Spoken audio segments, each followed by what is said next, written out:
नमस्कार मित्रों। आज काफ़ी दिन के बाद आप लोगों के साथ फिर से चर्चा में। इसका कारण भी यही रहा कि कल जो है अपने एक प्यारे से बात हुई और जिस पे हम लोग चर्चा पर चर्चा भी कर रहे थे तसव्वुफ़ पे। अगर मैं तसव्वुफ़ हिंदी में कहूँ तो उसको कह सकते हैं आध्यात्मिकता पे। चूँकि बात सूफ़ियों की होनी थी और उसी लहजा व अंदाज में होनी थी। हालांकि लहजा और अंदाज ये जुदा हो सकता है, लेकिन जो उसका मैसेज है वो हमेशा एकसा होता है, क्योंकि सारे मैसेजेस, सारे संदेशों का जो निचोड़ है, जो उसका जड़ है, वो ईश्वर की पहचान पर जाकर के ख़त्म होती है। और ईश्वर की पहचान की जो मंजिल है वो स्वयं की पहचान से शुरू होती है। और इसी संदर्भ में फिर मुझे वहीं से कल ही वो प्रेरणा मिली कि मैं इन शब्दों को फिर से रिकॉर्ड कर लूं, जिससे कि जो अन्य लोग भी हैं वो उसको बेहतर तरीके से समझ पाए। हत्ता कि ऐसा है कि इसके लिए मेरे को एक आध दो पार्ट बनाना पड़ेगा, क्योंकि इसको मैं 20 मिनट से ज़्यादा इसको नहीं बनाऊंगा। फिर जिसको शौक़ और जौक है वो उसके तीनों भाग, दोनों भाग, जितने भी भाग इसके बने, जितने भागों में ये मुकम्मल हो, इसको मैं सूफ़ी के नाम से ही नॉमिनेट करूँगा, सूफ़ी लिख करके। तो भाग 1, भाग 2, भाग 3, जितने भी भाग बन पाएँ,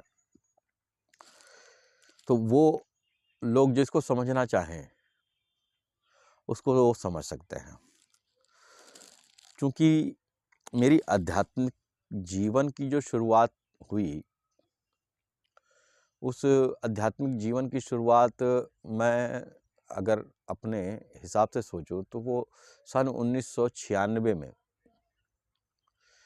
जब मेरी उम्र लगभग 18 साल की रही होगी, तब मेरे आध्यात्मिक जीवन की शुरुआत हुई।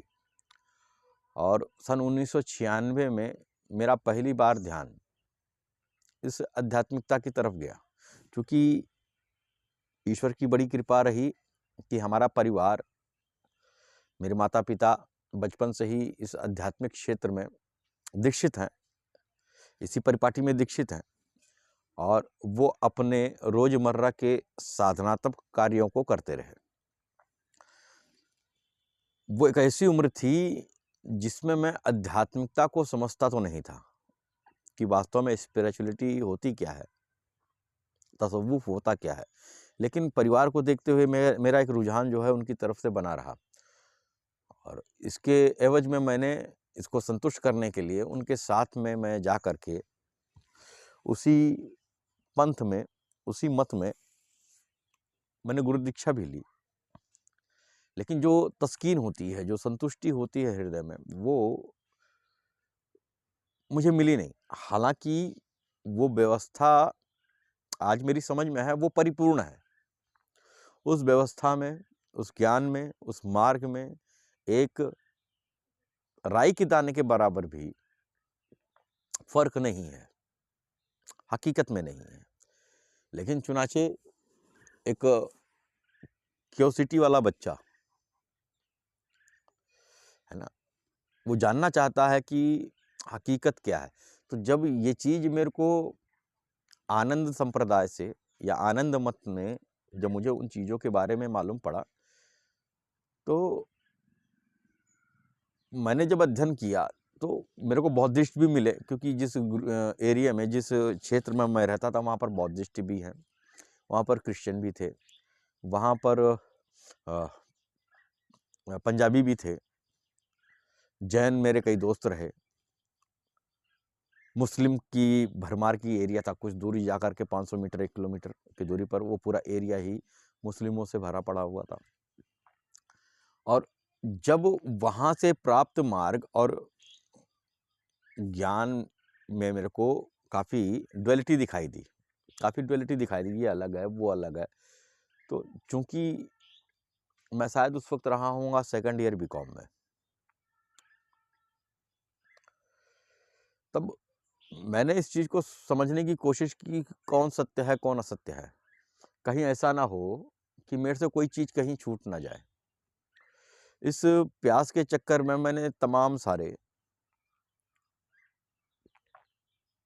चीज़ों का अध्ययन करना शुरू किया। वहीं पर मेरी मुलाकात सूफ़ी साहब से हुई, सूफ़ी अब्दुल रहमान खां साहब अलैहि रहमा।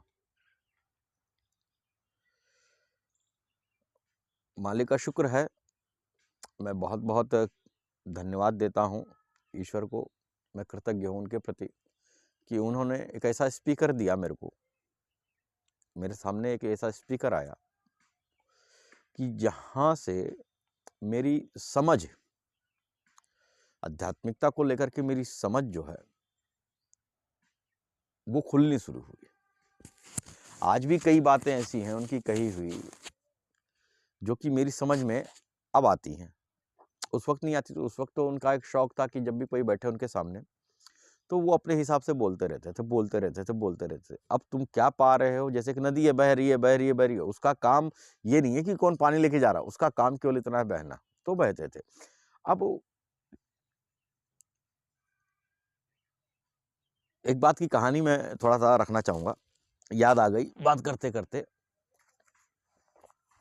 मेरे को उनके पास जाते हुए लगभग 5 से 6 महीने हो गए थे और मैं करता कुछ नहीं था। मैं वहाँ पर जाते थे, वो बोलते थे, लोग आकर के उनसे मिलते थे, कोई परेशान हाल आते थे, कोई आध्यात्मिक लाइन वाले लोग आते थे, तो वो लगातार चाय पीते रहते, बोलते रहते। मैं दूर खड़ा रह कर के उनको सुनता रहता, केवल सुनता रहता। तो 6 महीने जब पूरे हो गए तो उन्होंने कहा कि अरे मिश्रा, बेटा तू बहुत दिन हो गया तेरे को यहाँ पर आते-आते, बता तेरे को चाहिए क्या? चुनाचे तू एक ब्राह्मण है, पंडित है, तो बता मैं तेरे को काली दे दूँ या बता तेरे को हनुमान जी दे दूँ? तो मैं बैठा रहा, तो मैंने कहा कि सरकार, ना मेरे को काली चाहिए, ना मेरे को हनुमान जी चाहिए। मैं किसी चीज़ के लालच में आपके पास नहीं आया। हाँ, अलबत्ता अगर आप देने पे उतारू हो, तो मेरे को वो दे दो, जिसके दम पर आप ये कह रहे हो कि बता तेरे को मैं काली दे दूँ या हनुमान दे दूँ। उन्होंने अपने पैरों पे ऐसा ज़ोर से हाथ मारा और बड़ी ज़ोर से हँसने लगे। तो बोले, ठीक है फिर, आज के बाद मैं तेरे हाथ की बनाई चाय पीऊँगा और किसी के हाथ की बनाई चाय नहीं पीऊँगा। और वो दिन भर में 70 से 80 कप, यानी कि लगातार वो चाय पीते रहते थे, लोगों को पिलाते रहते थे। वो केतली जो है चाय की, उतरती और चढ़ती रहती थी। यानी कि उतरती नहीं थी, उसका ख़त्म होता था, फिर पानी डाला जाता था, फिर वो चालू हो जाती थी।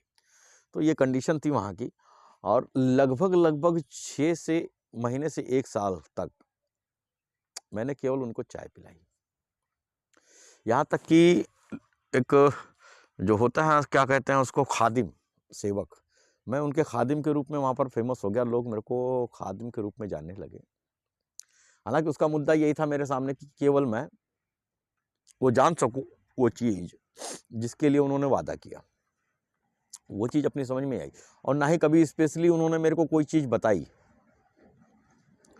कि देखो बच्चा ये एक ऐसी चीज़ है, ये ऐसा कुछ नहीं। बस उनका वो चीज़ मेरे को आज समझ में आती है उन्होंने मेरे साथ में क्या किया था।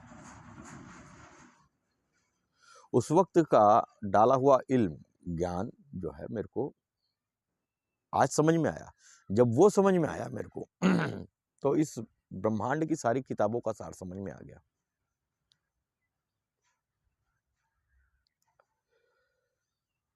वो एक तरीका था कि उन्होंने किसी चीज़ में मेरे को उलझाया नहीं।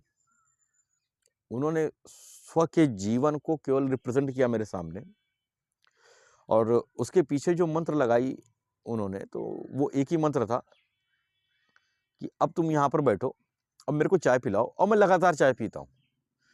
तो अब जब वो लगातार चाय पी रहे हैं, तो मेरे को भी लगातार वहाँ पर बैठना है। तो उस जीवन को मैंने अनुभव किया। उस जीवन को मैंने अनुभव किया और वही जीवन जो है मेरे आध्यात्मिक जीवन का सार है। उनका वो जीवन मेरे लिए एक आईना है और वो मेरे जीवन का सार है। मैं उस अनुभव को आप लोगों के सामने नहीं रख सकता, लेकिन ये ज़रूर रख सकता हूँ कि वहाँ से मुझे सारतः मिला क्या, जो मेरी समझ में आया। वो कौन-सा मूल मिला मुझे, जिसकी वजह से सारी आध्यात्मिकता बगैर किसी कवर के मेरे सामने प्रस्तुत हो गई। जिन-जिन लोगों के सामने यह आध्यात्मिकता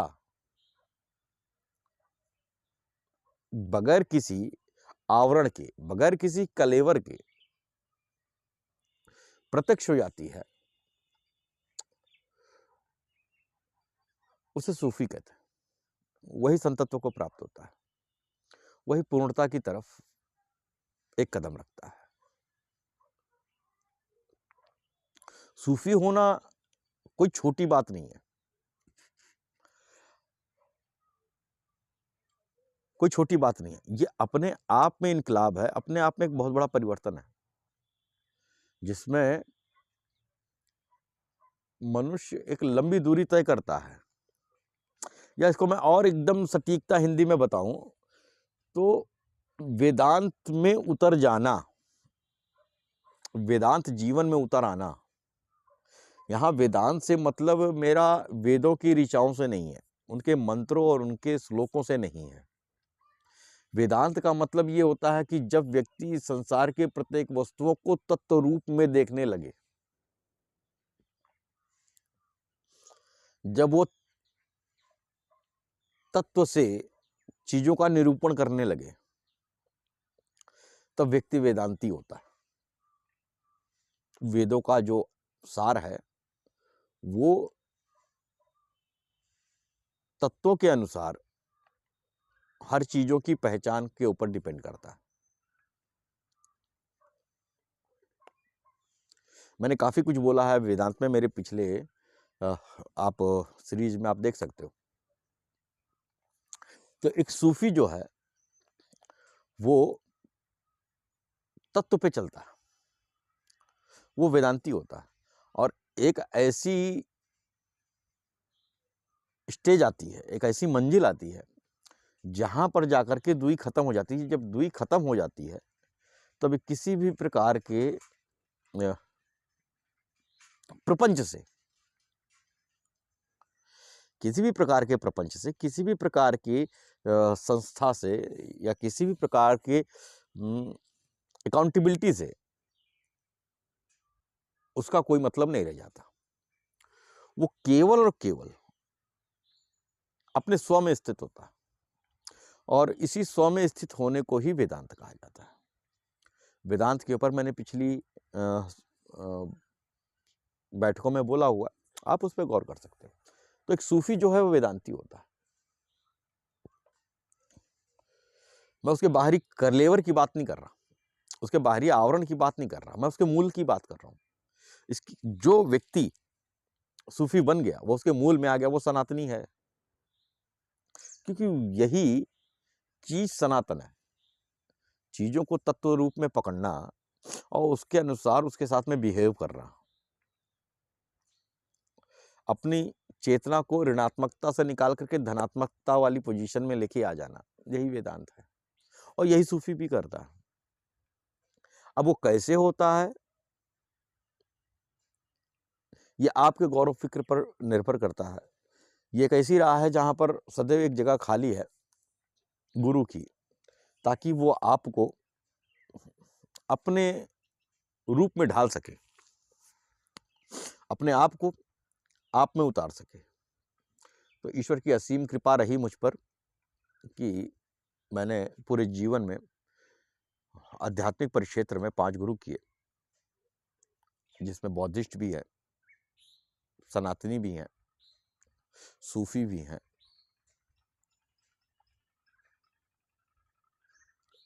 इसमें कोई कोई 2 हैं, जैसे सनातनियों में 2 हैं, सूफियों में 2 हैं, बौद्धिस्ट में 1 है।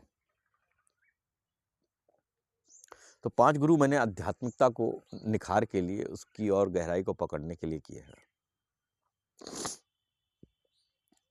5 कलेवरों में मुझे इस आध्यात्मिकता के रंग में रंगा गया। आज मैं मुतमईन हूँ, और मेरी चाह भी यही है, एक चाह है हालांकि चाह होना थोड़ा सा गलत है, लेकिन वो चाह ये है कि लोग इस बात को समझें कि उनकी जीवन का मूल क्या है, और इस मूल को जानने के पीछे, कि वो इस मूल को जाने, इसके पीछे का जो मेरा लक्ष्य है, जो मेरा मंतव्य है, वो ये है कि वो अपने जीवन को एकदम मस्त आनंद से, एकदम खुशी के साथ, बगैर किसी झंझावात के, बगैर किसी परेशानी के वो जी सके। और इसके लिए हर एक मनुष्य को इस आध्यात्मिकता में उतरना पड़ेगा। बगैर इस आध्यात्मिकता में उतरे किसी भी रूप में उतरो, किसी भी रूप में उतरो,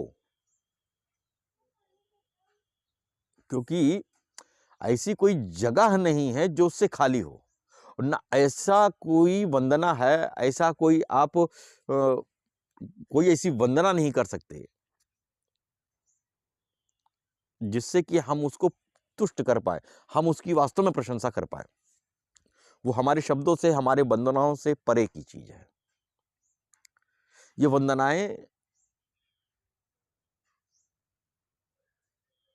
ये प्रशंसाएं वो उनके लिए नहीं है, क्योंकि वो जात जो है, वो संज्ञा जो है, जिसे हम ईश्वर कहते हैं, वो इन तमाम चीजों से परे है, उसको इसकी जरूरत नहीं है।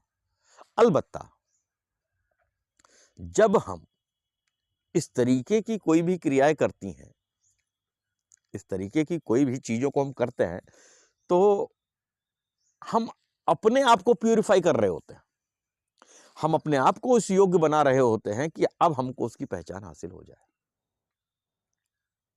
तो बेसिकली मेरी आध्यात्मिकता की शुरुआत सूफी से हुई, और मैं अपने आप को कहता भी इसलिए कि मैं सूफी हूं, और मैं कहता भी हूं मैं सूफी हूं। सूफी वो जो खुद साफ हो, और जिसकी उपस्थिति मात्र से चीजें साफ होने लगे, वो सूफी। अन्यथा बाकी के सब सुफीन। आजकल लोगों के दिमाग में एक आम चीजें है कि सूफी होना एक मत है, एक व्यवस्था है, पारंपरिक व्यवस्था है। नहीं, सूफी अपने आप में एक जीवन शैली है। जिस तरीके से सनातनी अपने आप में एक जीवन शैली है, उसी तरीके से, क्योंकि इसमें भेद नहीं है, इसमें भेद नहीं है। हर वो मार्ग जिसकी शुरुआत, हर वो मार्ग, मैं यहां पर मार्ग की बात कर रहा हूं, धर्म की बात मैं छोड़ ही दे रहा हूं, क्योंकि इसमें बड़ा लफड़ा है, बड़ा ही टेंशन है। तो हर वो मार्ग जिसकी शुरुआत खुद के पहचान से शुरू हो, वो वेदांत की तरफ आपको लेके जाती है, वो सूफीनिज्म की तरफ आपको लेके जाती है। जहां पर पहचान शब्द का, बोध शब्द का काम आ गया कि अब हमको बोधात्मक स्वरूप में उतरना है, तो वहां से वेदांत चालू हो जाती है। कुरान की वर्षों का, गुरु ग्रंथ साहिब की श्लोकों का, गीता के श्लोकों का, वेदों के ऋचाओं का याद होना, उनका कंठस्थ होना महत्वपूर्ण हो सकता है, परंतु इसका कोई भी उपयोग उस चीज में नहीं है जिसे हम सनातन कहते हैं। वेदांत में, वेदांतिक जीवन में इसका कोई उपयोग नहीं है। वहां पर तो आपका बूझ काम करेगा, आपकी समझ काम करेगी, आपकी जीवन शैली काम करेगी, आपकी प्रज्ञा काम करेगी। अगर आप अपने अकल से जीवन जी रहे हो तो आप संसार जी रहे हो, अगर प्रज्ञा से जीवन जी रहे हो तो आप वेदांत जी रहे हो। तो एक सूफी भी जो है चीजों को तत्व पे जीता है।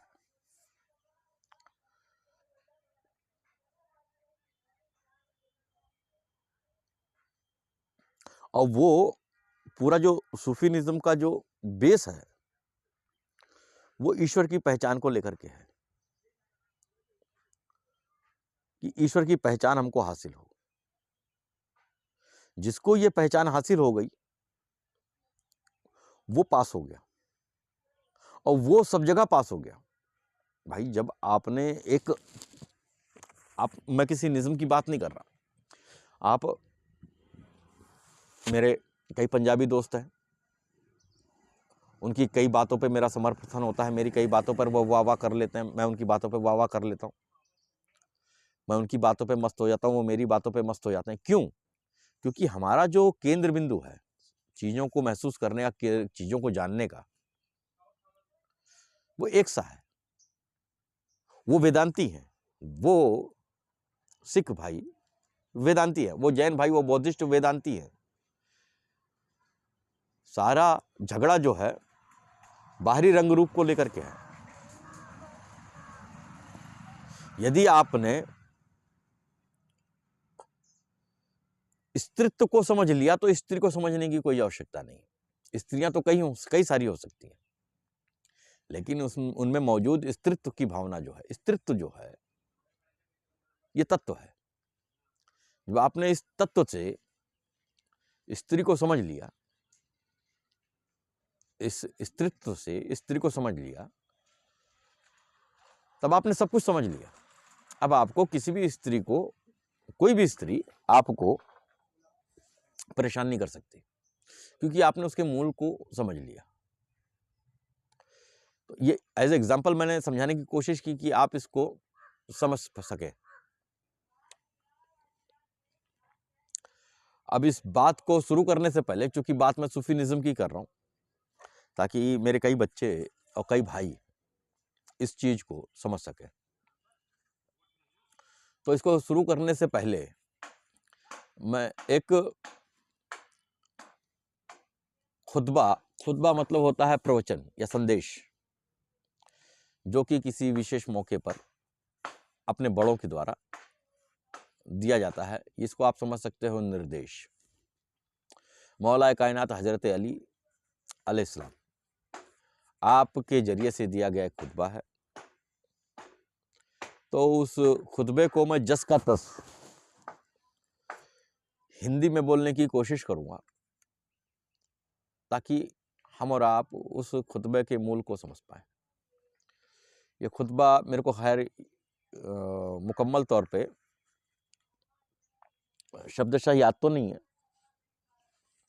लेकिन जो उसका मूल मैसेज है उसको हम समझ सकते हैं। कोई भी वंदना, कोई भी प्रशंसा की उस ईश्वर तक पहुंच नहीं है। इस संसार की कोई भी प्रशंसा, कोई भी वंदना, कोई भी स्तुति उस ईश्वर तक नहीं पहुंच सकती। ना उसकी नेमतों को, उसकी कृपा को, उसके द्वारा दिए गए उपहारों को कोई गिन सकता है। ये ना हमारी वंदनाएं, हमारी स्तुतियां उस तक जा सकती हैं, किसी की भी औकात नहीं है। और ना ही कोई उसकी उपहारों को कोई गिन सकता है, और ना ही कोई कितनी भी कोशिश कर ले वो उसका हक भी नहीं अदा कर सकता। ना कोई बहुत ही हिम्मतशाली साधक, जिसको कहते हैं कि एक ऐसे पंख जो ब्रह्मांड चीर दे, बुलंद परवाज, कुव्वतें भी उसका पता नहीं पा सकती। आपकी किसी भी पोजीशन, किसी भी स्थिति की स्थिति उसको नहीं पा सकती। ना वो आपके अक्ल में आ सकता है, ना आपके गौर और फिक्र में आ सकता है। अब देखिए, ये खुतबा मेरा नहीं है, ये मैं हजरत अली अलैहिस्सलाम के द्वारा दिए गए प्रवचनों का कुछ उद्धरण है, जो मेरे दिमाग में है, जमाने पहले सुने थे। मैं उसको कोशिश कर रहा हूँ कि मैं उसको जो मेरे को रिमाइंडर हो रहा, मैं उसको बता सकूं। हमारी अक्ल फहम, हमारा ज्ञान, हमारी सोच, हमारा ख्याल, हमारी अक्ल भी उसको नहीं पकड़ सकती। अब यहाँ पर वेद का एक सूत्र आ गया, नेति नेति। हम कुछ भी जानेंगे, कितना भी जानेंगे, फिर भी हम नहीं जानेंगे। उस कमाल के तत्व की कमाल उसको कहते हैं उर्दू में जो अपने लास्ट पोजीशन तक खूब ऊंचाई तक, अब ऊंचाई की हद तक पहुंच गया, वो कमाल हो गया, बेहद आश्चर्यजनक, एकदम हद। जब किसी चीज की हद पहुंच जाती है तो उसके लिए वर्ड इस्तेमाल होता है कमाल, चमत्कारिक। तो उस कमाल की जात की, वो जात जो अपनी कमाल तक पहुंच गया, हद तक पहुंच गया, ये शब्द कमाल जात का जो शब्द इस्तेमाल हुआ है वो होता है उस परम पिता के तत्व के लिए, उस ईश्वर के तत्व के लिए।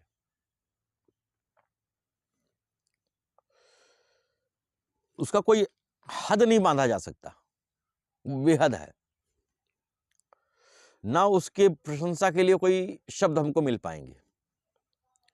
उसकी शुरुआत का कोई वक्त नहीं है और ना ही उसके अंत का कोई वक्त है। ऐसी कोई लिमिट नहीं है जहां पर जाकर के वो खत्म हो जाए। उसने सारे ब्रह्मांड को, सारी सृष्टि को अपनी कुदरत से, अपनी प्रकृति से, अपनी क्षमता से पैदा किया और अपनी कृपा की हवाओं से उसको चलाया।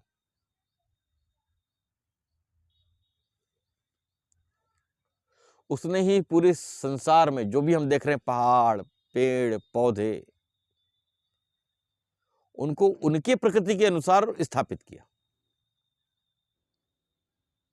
हम यहां पर एक तत्व रूपी परमात्मा की बात कर रहे हैं जो कि इन सब के मूल में है, एक एनर्जी की, एक ऊर्जा की। ये शख्सियत नहीं है। ये शख्सियत तो महदूद हो गया, बंद हो गया, बंध गया। हम एक ऐसी शक्ति की बात कर रहे हैं जिसके लिए न तो शब्द है, ना हम उसको समझ सकते हैं, ना उसके बारे में बात कर सकते हैं। हम कुछ नहीं कर सकते। केवल नीति नीति का एक शब्द जैसे कि हमारे वेदों में आया हुआ, हम उसके लिए इस्तेमाल कर सकते हैं। हम यहाँ पर उस जात को, उस तत्व को समझने की या उस पर चर्चा कर रहे हैं जहां पर मैं सरेंडर हो रहा हूं। हर कोई सरेंडर है, उस जात के ऊपर कोई भी चर्चा नहीं कर सकता। किसी भी धर्म की शुरुआत उसकी पहचान है। सारे धर्मों का जो भेद है, जो बेस है, जो उसका मूल प्राप्तव्य है, वो उस तत्व की पहचान है।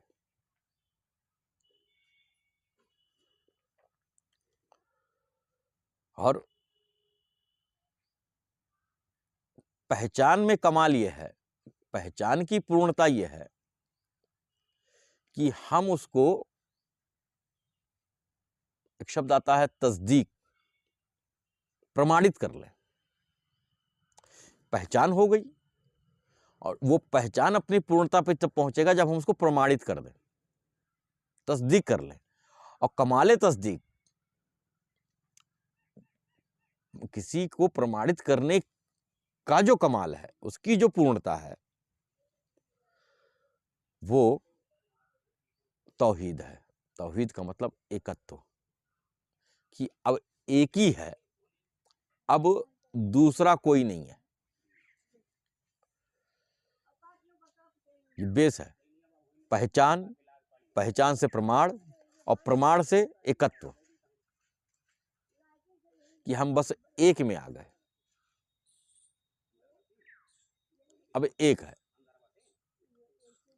एकत्व में आ गए, एकांत में आ गए, अब एक के साथ हैं हम लोग। और इस एकत्व का भी कमाल है, इस एकत्व की भी की क्या कहते हैं, पूर्णता है। इस एकत्व की पूर्णता आपके चरित्र के ऊपर डिपेंड करती है। जब ये एकत्व जो है, ये जो तौहीद है, ये अपनी पूर्णता को मिलेगा, प्राप्त होगा, तो वो जो है उसका प्रभाव जो है वो आपके इखलास पर, आपके चारित्र पर, आपके व्यवहार पर उसका असर पूर्णता दिखाई देगा।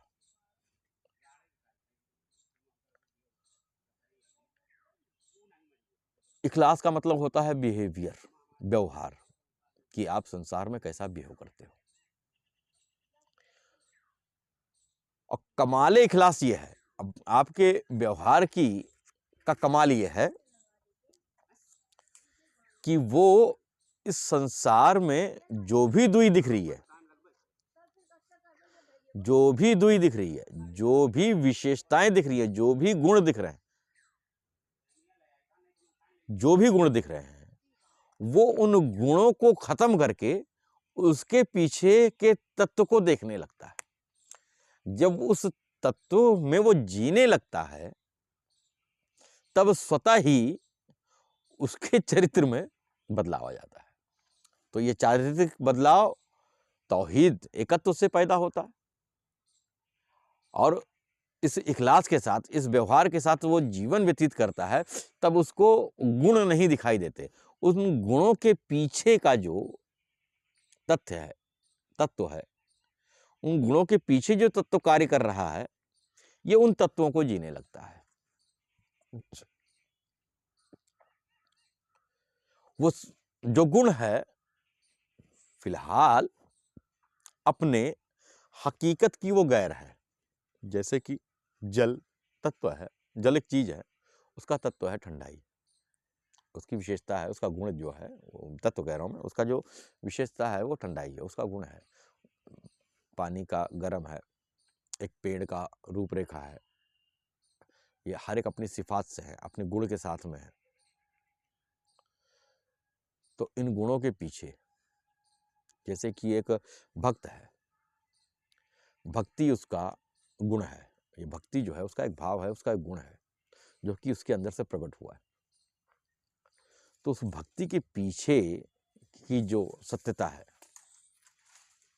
एक एकत्व को मानने वाला इस भक्ति, नफरत, प्रेम, आदर्श को नहीं जीता, वो उसके पीछे की ऊर्जा पर से उसका संबंध हो जाता है। वो हर गैर को खत्म करने लगता है, हर दूसरे को खत्म करने लगता है, क्योंकि प्रेम और नफरत दो हो गए, अच्छा और बुरा दो हो गए। उस अच्छे बुरे की दो के चक्कर में ना पड़ करके वो उसके मूल पर टिका रहता है, वो उसके मूल पर टिका रहता है, जिसकी वजह से वो हमेशा एक रस रहेगा। और इसी को वास्तव में शिर्क कहा गया है, जिसके लिए सूफियों में कहा जाता है, मैं सूफियों की बात नहीं कर रहा यहाँ पर, तो मैं इस्लामिक विजन का सीधा बात कर देता हूँ कि सबसे कुरान की आयत है एक कि सबसे बड़ा गुनाह जो है शिर्क है। शिर्क वो नहीं है कि अल्लाह की जात में तुमने किसी को शामिल कर लिया, अल्लाह के अलावा अगर तुमने किसी को महसूस कर लिया, किसी और को जान लिया, तो वो शिर्क है। अगर तुमने उसके अलावा किसी के होने को समझ लिया और आपने दो कर लिया, किसी भी चीज को उसका गैर कर लिया, है ना, तो वो शिर्क में आ गया।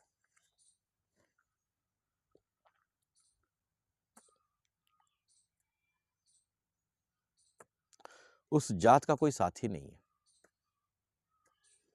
हकीकत यह है, उस साथ का कोई साथी नहीं है, कोई भी चीज उसकी गैर नहीं है, क्योंकि सारी चीजों को वो अहाता किए हुए है, सारी चीजों को उसने कवर कर रखा है। तो जो इस इशारे को समझ गया, वो असल में सूफियों के मूल को समझ गया कि वो अब सिफात में ना रह करके वो जात में रहेगा, और इस जात में ही रहने का नाम जो है, अपनी निगाह को हमेशा इस जात पर ही रखना, ये सूफी है। सूफी होना कोई खेल नहीं है, ये अपने आप में एक बहुत बड़ा परिवर्तन है, एक बहुत बड़ा, कहते हैं कि ये आग का दरिया है और डूब के जाना है। क्योंकि यहाँ पर जब आप किसी एकत्व में अपने आप को स्थापित करते हो, तो तुम्हारा जो सबसे बड़ा झगड़ा होता है वो तुम्हारे अपने मैं के ऊपर होता है।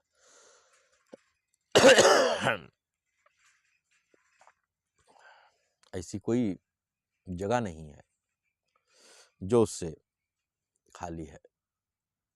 वो हुआ नहीं, वो है, वो होगा नहीं, वो हमेशा से है, परंतु वो कभी वजूद में नहीं आया, वो किसी वजूद, क्योंकि वजूद में जब वो आएगा किसी भी वजूद में अगर वो आता है, इतनी उर्दू तो हर कोई समझता है, जब वो किसी शख्सियत में आएगा तो उसका जो एक विशेष नाप है नेति नेति वाला, वो बंध जाएगा। इसका मतलब ये नहीं कि वजूद गलत है, इसका मतलब ये नहीं है। यहाँ पर मैं बात जो है उस एकत्व की कर रहा हूँ।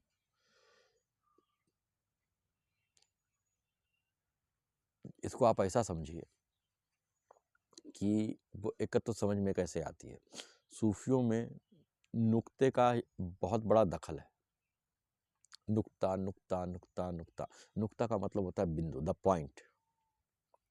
तो द पॉइंट ये है कि जब आप क लिखने जाओगे, तो जब क लिखना शुरू करोगे या अ लिखना शुरू करोगे, तो उसकी शुरुआत एक बिंदु से ही होगी। आपने पेन रखा तो सबसे पहले वहां पर जो बनेगा वो बिंदु बनेगी। वो अ जो पूरा है, जो प्रत्यक्ष हुआ है, हकीकत में वो उसी एक नुक्ते का प्रसार है। ये अलिफ या आ जो भी कुछ समझो, ये जो पूरा प्रत्यक्ष हुआ है ना, अब उसको अ के रूप में पहचान लिया गया, वो ब भी बन सकता है। तो जब अ और ब बन गया तो हम क्या समझ कि उसके गुण से उसको पहचान रहे हैं, उसके स्वरूप से उसको पहचान रहे हैं। लेकिन इन दोनों का जो मूल है वो नुक्ता है। जहां से आ शुरू होता है, जहां से बा शुरू होता है, जहां से का शुरू होता है, जहां से हा शुरू होता है, तो ये जो नुक्ता है ये हर एक अक्षरों में एक है, वो एक ही है, वो नुक्ता ही है। तो जब हम नुक्ते की बात करते हैं तब हम जात पे आ जाते हैं, और बाकी तो हम या तो उसकी विशेषताओं पे या उसके स्वरूप पर, वही या तो उसके गुणों पर हम आ जाते हैं। जब हम गुणों की बात करते हैं तो हम दुई पैदा कर देते हैं, आ अलग है बा अलग है। एक सूफी नुक्ते में जीता है, एक सूफी, और एक वेदांती भी नुक्ते में जीता है। एक धम्म को प्राप्त व्यक्ति, एक बोधत्व को प्राप्त व्यक्ति भी नुक्ते को ही जीता है।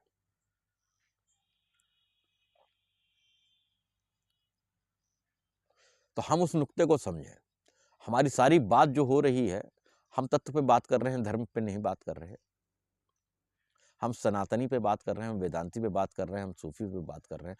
हम उस नुक्ते की बात कर रहे हैं जो उस ईश्वर को प्रेजेंट करता है, और लोग उसको कहते हैं नेति नेति, जिसकी पहचान करना हमारे जीवन का, लोग ये समझते हैं कि पहचान ईश्वर की इसलिए जरूरी है कि ताकि हमको स्वर्ग का सुख मिले, हम नरक से बचे, हम तमाम सारे, नहीं, डर नहीं है, न डर न ख्वाहिश। अगर डर और ख्वाहिश के चक्कर में पड़ करके आप अध्यात्म को स्पर्श कर रहे हो तो आपकी जो चेतना है वो ऋणात्मक है। आप निगेटिविटी को लेकर के समझने की कोशिश कर रहे हो, आप फिर से फंसोगे, आप नहीं समझ पाओगे। आप नुक्ते को समझ लो, नुक्ते को समझने के बाद आपको पूरा विश्व एक सा नजर आएगा, एक सार नजर आएगा, और आप गीता जी के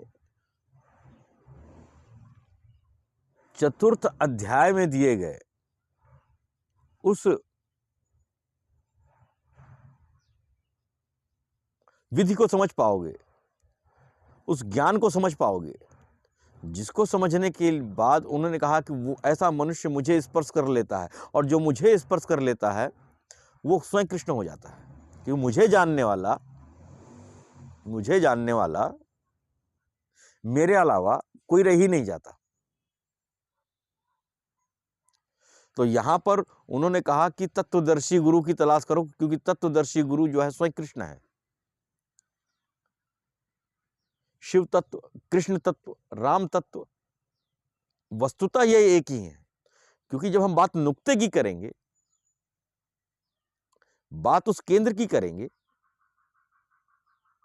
तब वह केंद्र जो सब में एक सा मिलेगा आपको। और जिस वक्त, जिस समय इस नुक्ते का बोध, इस नुक्ते की का बूझपन, बोध जिसको कहते हैं, वो तुम्हारे अंदर उतर गया, उस दिन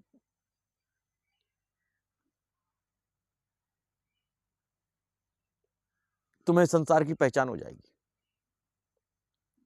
ईश्वर की पहचान हो जाएगी, ईश्वर की पहचान संभव हो जाएगी, संसार की पहचान हो जाएगी, तुम्हें अपनी पहचान हो जाएगी। वास्तव में तुम्हारा आध्यात्मिक जीवन उसी दिन शुरू होगा जिस दिन हमने अपने पूरे फोकस को इस नुक्ते पे लाकर के खड़ा कर दिया। हम सिफात पे से, हम स्वरूप से तत्व पर आ गए, हम सिफात से जात पर आ गए। उस दिन दुई खत्म हो जाएगी, उस दिन दुई खत्म हो जाएगी। ये सूफी की शुरुआत है, ये सनातनियों की शुरुआत है, ये वेदांतियों की शुरुआत है, ये आध्यात्मिकता के प्रेमियों की इस जीवन को सार को समझने की कोशिश करने वालों की शुरुआत है। और इसी शुरुआत के बाद वो मनुष्य तमाम सारी चिंताओं से, तमाम सारी कष्टों से वो लाताल्लुक हो जाता है, जिसके बारे में फिर मोरारी बापू जी का मेरे को एक चीज याद आता है कि वस्तुतः सुख और दुख ये भिन्न भिन्न नहीं है, वस्तुतः ये एक ही ऊर्जा है जो कि समय और परिस्थिति के अनुसार भिन्न भिन्न स्वरूपों में, यानी कि इन दो अलग स्वरूपों में हमारे सामने प्रकट होती है। तो जब हमको सुख और दुख के दो चीजों को समझना है तो हम इनको नहीं समझ सकते, हम इसके मूल को समझ गए तो हम उस ऊर्जा को समझ जाएंगे। तो यहाँ पे बात नुक्ते की हो रही है।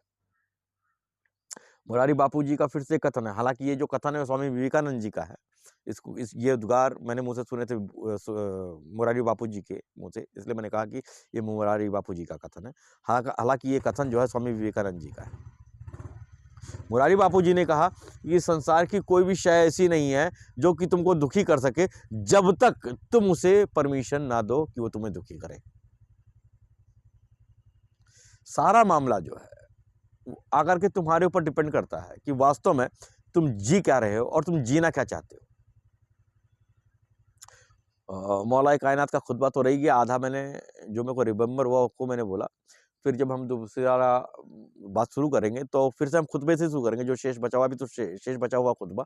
और मैंने इस कैसेट में समय ले लिया 42 मिनट का, तो ये थोड़ा सा लंबा जाएगा। और मैं गर्व से कहता हूं कि मैं सूफी हूं।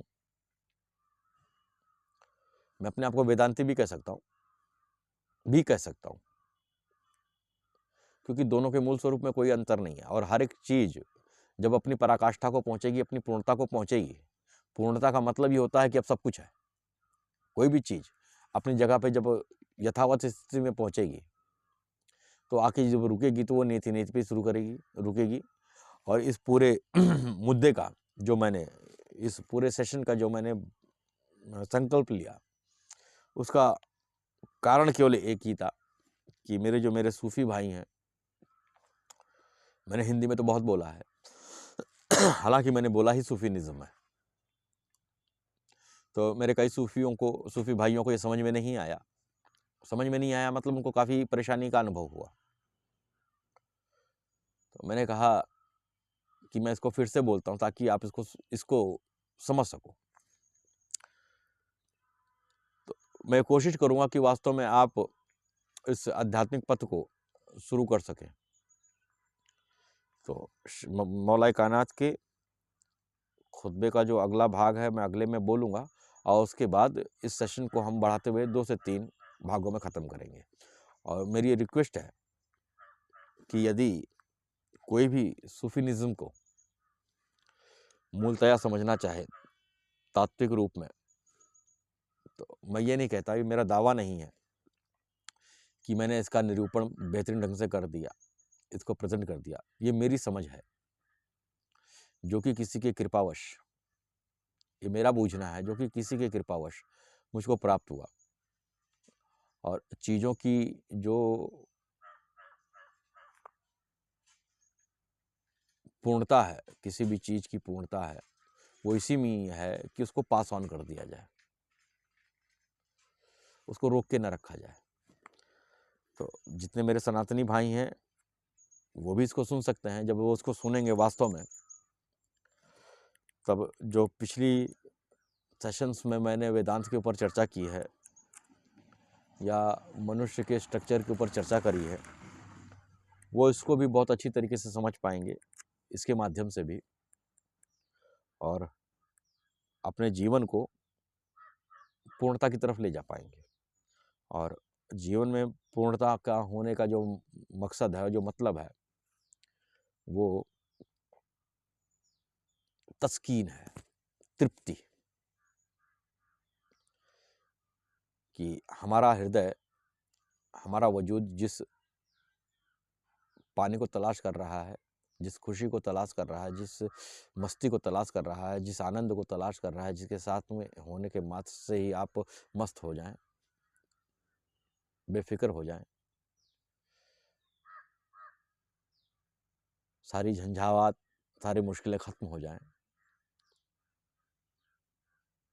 वो इसमें उसकी शुरुआत कैसे होगी मैं बताऊंगा। हर एक व्यक्ति इस पे गौर व फिक्र करके अपने जीवन को बेहतर से बेहतर बना करके अपनी पूर्णता को पहुंच सकता है।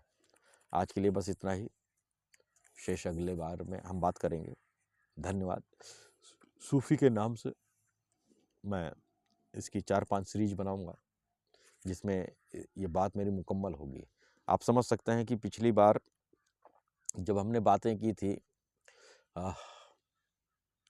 चेतना, गुण, जीव, अस्तित्व, आनंद, प्यास, शारीरिक संरचना, विभिन्न प्रकार के श्रेणियाँ आध्यात्मिक पथ में, इन पर काफ़ी चर्चा मैं कर चुका हूँ। ये सब एक ही जैसी है, इसमें कोई फर्क नहीं है, क्योंकि एक मनुष्य की तरह ही है, चाहे वो इस विश्व के किसी भी कोने में हो। और सबकी जो डिमांडिंग है, सबकी जो चाहत है, वो एक ही है। पानी के नाम को बदलने से उसका तत्व स्वरूप नहीं बदल जाएगा। हाँ, ये बात दिगर है कि हम जिस घर में रहते हैं उस घर को सुंदर रखते हैं। आप रहिए, परंतु उसको सुंदर रखिए। और हम अपने घर में अपनी पूर्णता को समझते हुए, जब हम अपनी पूर्णता को समझ लेंगे तो हम सबकी पूर्णता को समझ लेंगे। वो ईशावास्य उपनिषद है, उसका सूत्र है, पहला ही सूत्र, पूर्ण से पूर्ण ही पैदा हुआ। और पूर्ण के पैदा हो जाने के बाद उस पहले पूर्ण में जो कुछ शेष बचता है वो भी पूर्ण ही होता है। तो सारा रिजल्ट ही पूर्ण है। तो इस पे गौर करिए, फिक्र करिए, और हम आगे बात करेंगे सूफीनिज्म के ऊपर। शेष फिर मिलते हैं। धन्यवाद। आप सबका दिन शुभ हो।